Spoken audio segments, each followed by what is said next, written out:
ప్రభుత్వ కార్యాలయాల్లో స్వచ్ఛ సంకల్పాన్ని చేపట్టిన అధికారులు, సిబ్బంది.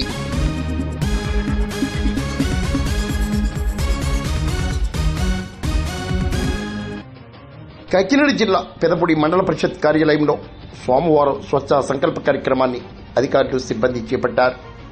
కేంద్ర రాష్ట్ర ప్రభుత్వ ఆదేశాల మేరకు కార్యాలయాన్ని, పరిసర ప్రాంతాలని శుభ్రం చేశారు.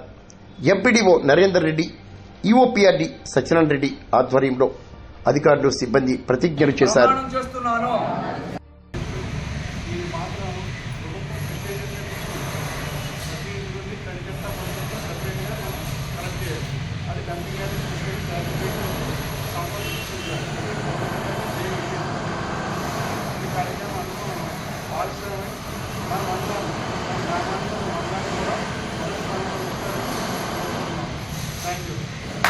ప్రభుత్వ